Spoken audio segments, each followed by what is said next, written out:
आप सभी बंधुओं को नमस्कार। कैसे हैं? आशा करता हूं आप लोग ठीक होंगे। सर्वप्रथम तो आप सभी ने मुझे विविध माध्यमों से बधाई दी और उसके लिए बहुत बहुत धन्यवाद आप सभी का।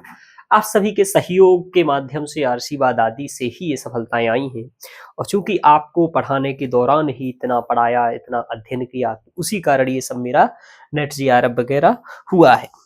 इस बार हमारा क्या हुआ, पिछले बार क्या हुआ, चूंकि देखिए आज कंपटीशन का जमाना चल रहा है। आप सब भी कहीं ना कहीं सफलता के लिए या फिर कुछ भी एग्जाम क्लियर करने के लिए चाह रहे हैं। सीटेट हो, नेट हो, जीआरएफ हो, खासकर अभी आप देख रहे होंगे तो नेट जीआरएफ के लिए ही देख रहे होंगे। अब आपको यहाँ पर मैं क्या बताऊंगा, मैंने जो मेरा अनुभव है, जैसे आपने देखा, मैं आपको एक बार बता भी दूं, ये मेरा पिछले बार जून 2025 का जीआरएफ है। जून 2025 का जीआरएफ है और ये इसी बार दिसंबर 2025 का मेरा इन आईकेएस से नेट है। आईकेएस का मतलब आप सब जानते हैं, इंडियन नॉलेज सिस्टम। और ये हमारा जीआरएफ है संस्कृत से, तो जीआरएफ मतलब संस्कृत 25 कोड है, ये संस्कृत 25 कोड, ये दोनों हो गया।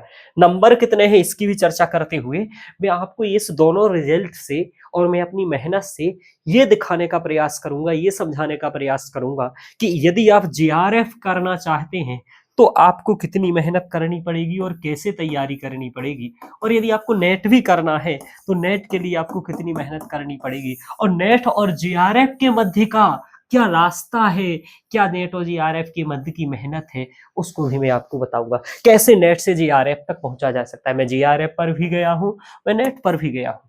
इससे भी मेरा पहले नेट हुआ, यानी जीआरएफ हुआ तो नेट पहले भी हुआ, पहले भी नेट हुआ था मेरा एक बार। ठीक है, तो ये हो गया आईकेएस से नेट हुआ। अब आप दोनों को लेकर के मैं आपको बताऊंगा, पेपर 1 और पेपर 2 दोनों को कैसे आपको लेकर के चलना है। भले आप कोई भी कोड हो, 25 कोड हो, 73 कोड हो, या आप इकोनॉमी से हो, पॉलिटी से हो, हिस्ट्री से हो, यहाँ पर मैं कॉमन बात करूंगा 5 से 7 मिनट की मात्र, जो आपको सहयोगी होगी और आपको लाभ देगी कि आपको कैसे चलना चाहिए। मतलब मेरा क्या आपको समझाना रहेगा मेरे अपने अनुभव से, बस मैं यही यहाँ पर बताने वाला हूँ। यहाँ पर मैं किसी मैच की बात नहीं करूंगा डायरेक्ट, बस इसलिए ज्यादा कुछ मैं बताऊंगा नहीं।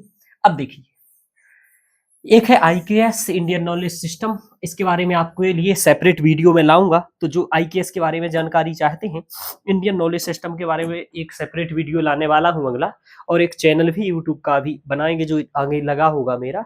तो आईकेएस वाले सब वहां पर जुड़ेंगे, उनके लिए वहां पर सब कुछ आएगा, और इस मेन चैनल से तो जुड़ ही जाइएगा। मेल चैनल ये परमानेंट रहेगा और उस पर सब कुछ आएगा, ध्यान रखिए। देखिए, आईकेएस है और ये संस्कृत है, दोनों की बात कर ली थी, और दोनों को सिलेबस की बात नहीं करूंगा, दोनों पेपर के और रिजल्ट की बात करूंगा कि मेरा कितना अंक आया है और इस अंक के आने के पीछे कारण क्या रहा है। चलिए देखिए, पहले पेपर में जो हमारा ये आईकेएस वाला है इस बार वाला, और ये हमारा संस्कृत वाला है पिछली बार वाला, इसमें मेरा ये नंबर आपको यदि दिख रहा हो तो 174 लिखा हुआ है। आपको मैंने ये शेयर भी कर दिया है, और इसमें अंक 220 लिखा हुआ है। 174 और 220, ध्यान रखो, आगे चलते हैं।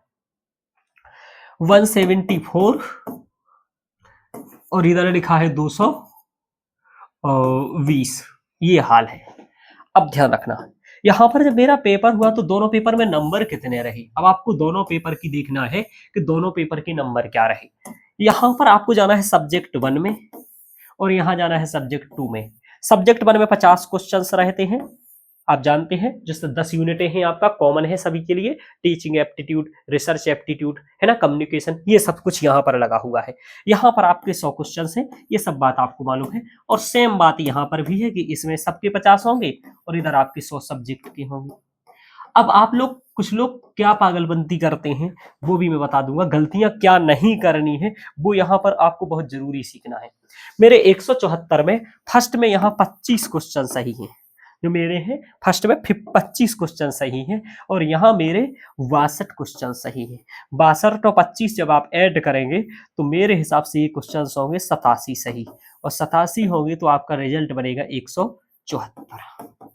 आप देख लीजिएगा करके, इस तरीके से ये संस्कृत है। यानी कि यहाँ मेरे पेपर 1 में 25 क्वेश्चन सही हैं, यहाँ पर मेरे पेपर 2 में 62 क्वेश्चन सही हैं। अब यहाँ पर चलते हैं जीआरएफ, ये जीआरएफ है।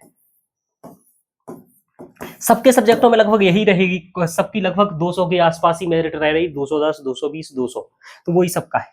ये हो गया नेट वाला मामला। अब देखो इधर आते हैं, यहां पर आप देखेंगे 220 में, यहां पर मेरे कितना रहे थे संस्कृत में, यहां मेरे रहे थे उस बार 29 और यहां थे मेरे 81, 81। अब आप देखो मेरे यहाँ 81, यहाँ 29, जब यहाँ ये हुआ यहाँ 62 और यहाँ 25। समझ में आ रहा? अब इसका कारण क्या रहा इन दोनों के होने का और दोनों के करने का? सबसे बड़ी बात ये है, अब आपको इससे क्या समझ में आता है?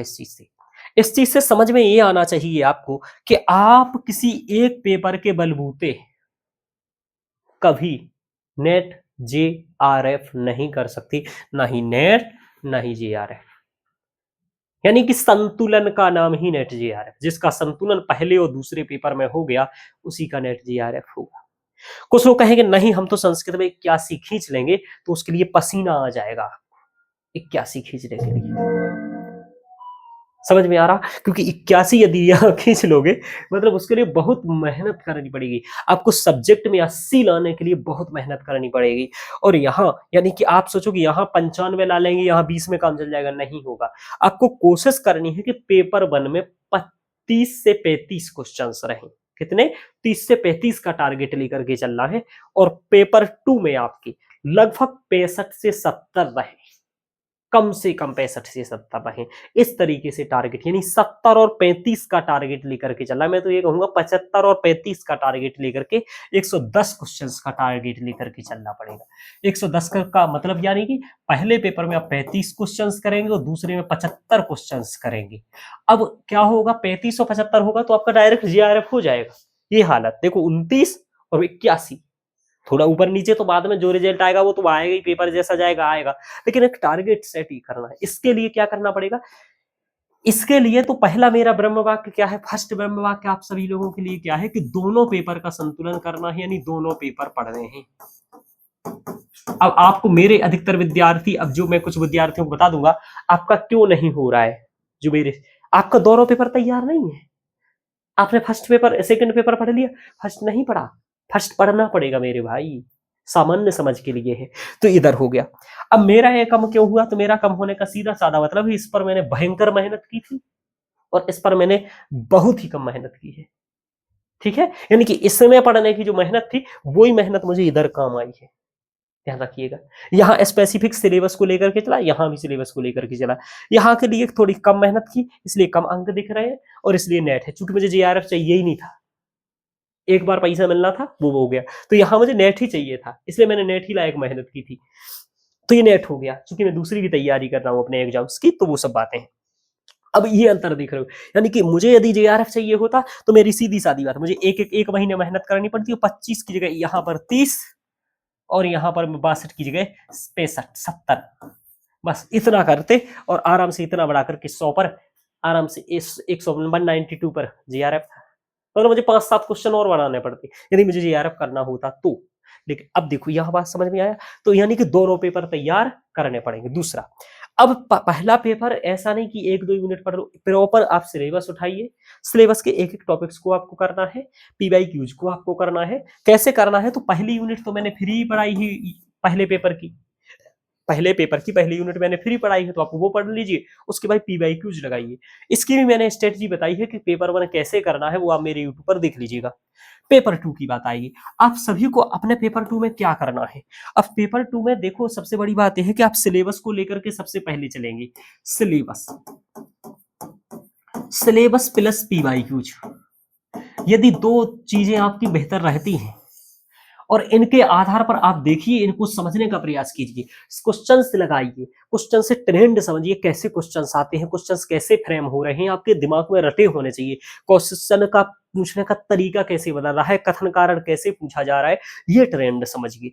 आपको इधर बहुत बड़ा ज्ञाता नहीं बनना है, आपको बहुत बड़ा ज्ञाता बनने से ज्यादा स्मार्ट वर्क करके एग्जाम क्वालिफाई करना। मैं कह रहा हूँ आज का एग्जाम अच्छे अच्छे प्रोफेसर ना कर पाएंगे क्वालिफाई, क्यों?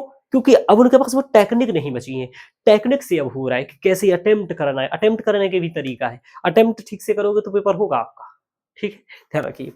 तो अब क्या करना है, इसमें आपको एक एक यूनिट के सभी बिंदुओं पर कुछ ना कुछ बात आनी चाहिए। यानी कि पहला यूनिट जैसे संस्कृत की बात जब हम करेंगे यहाँ, तो वेदों का काल लगा हुआ है, आदि आदि, इन सभी की बात आपको एक एक चीज करना पड़ेगी। इस तरीके से 10 यूनिटों के प्रत्येक टॉपिक्स पर आपकी पकड़ होनी चाहिए और प्रत्येक टॉपिक्स पर आपको कुछ ना कुछ नॉलेज होना चाहिए। और जो उस टॉपिक से विशेष से संबंधित कम से कम 15-20 क्वेश्चन क्या पहले बन चुके हैं वो पता होना चाहिए। उन आधार पर, जैसे रामायण पढ़ा तो रामायण के 20 क्वेश्चन क्या बने, महाभारत का क्वेश्चन है तो महाभारत के क्या बने, टीचिंग एप्टीट्यूड है तो टीचिंग एप्टीट्यूड के कम से कम आपको 100 से 150 क्वेश्चन पड़े होने चाहिए।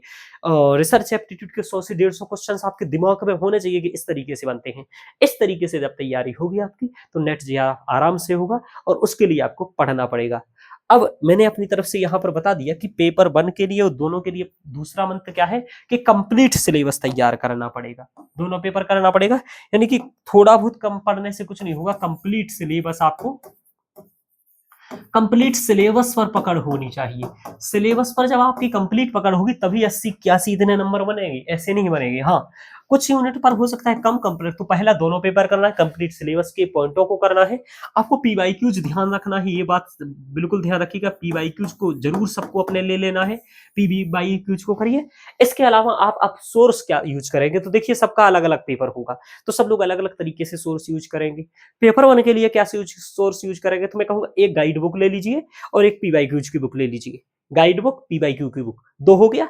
इसके बाद किसी एक कोचिंग का बैच भी ले लीजिए यदि संभव है तो, नहीं है तो यूट्यूब से सहायता लीजिए और उसके अकॉर्डिंग भी तैयारी करिए। जैसे पहली यूनिट मैंने फ्री पढ़ाई है, आप मुझसे पढ़ लीजिए, पीवाईक्यूज लगा लीजिए और जो गाइड बुक खरीदी, गाइड बुक फिर आप ले लीजिए, तो गाइड बुक कर लेना। गाइड बुक किसकी खरीद ले सर, जिसकी आपको ठीक में समझ में आ रही हो। यदि आपको दृष्टि वाली सही समझ में आ रही हो वो ले लीजिए, मदान की समझ में आ रही है वो ले लीजिए, या फिर और कोई अच्छी की आपको दिख रही है जिसमें आपको समझ में आ रही है तो वो ले लीजिए। इनमें से कोई भी आप एक ले लीजिए।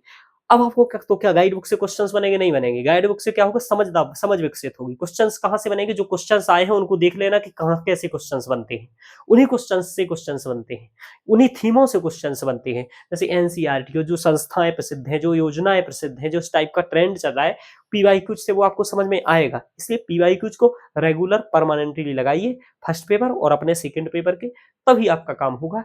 तो आज मैं यही बताने वाला था कि ये है, यानी कि ये मूल बात है कि दोनों पेपर करना पड़ेगा बराबर बराबर, कंप्लीट सिलेबस दोनों का करना पड़ेगा, पीवाईक्यू आदि करना पड़ेगा, तभी जेआरएफ होगा। हो क्यों नहीं रहा है, रुकता क्यों है? किसी का पेपर 1 कमजोर है, किसी का पेपर 2 अच्छा है, किसी के पेपर 1 में मैथ कमजोर है, कुछ भी कमजोर नहीं चलेगा। क्योंकि जब जो निकाल रहे हैं उनका सब अच्छा अच्छा चल रहा है, क्योंकि 1% से कम को जेआरएफ मिल रहा है, ध्यान रखिएगा। और 4-5% को, 6% को कहा जाता है वैसे तो, 5-6% को मुश्किल से वो नेट मिल रहा है। बाकी पीएचडी जितनों को मिल रहा है आपको पता ही है। ठीक है, तो ये आपको मैंने बता दिया कि कैसे क्या करना है। और भी यदि आपका कोई क्वेश्चंस रहे तो मुझसे पूछ सकते हैं। बाकी जून के लिए अभी से क्या करना है सुन लीजिए, वो यही सुनाना था मुझे कि अभी से सिलेबस तैयार करने पर लग जाइए। जो संस्कृत वाले हैं वो मुझसे जुड़ जाइए, और जो पेपर 1 के लिए भी आप इससे जुड़े रहिए। पहला पढ़िए और यदि जरूरत पड़ेगी तो आगे पेपर 1 भी हम लोग पढ़ाएंगे, तो उसके लिए भी आप चैनल से जुड़ जाइए। जो भी हम कुछ करेंगे तो यहाँ पर आपको आएंगे और बताएंगे कि क्या करने वाले हैं। आईकेएस वाले भी जुड़े रहेंगे, क्योंकि उनके लिए मैं विशेष रूप से लाने वाला हूँ, क्योंकि आगे आईकेएस पर ही मुझे काम करना है, आदि आदि। ठीक है, तो आज के लेक्चर में इतना ही करना चाहता। पुनः आप सभी को बहुत बहुत धन्यवाद।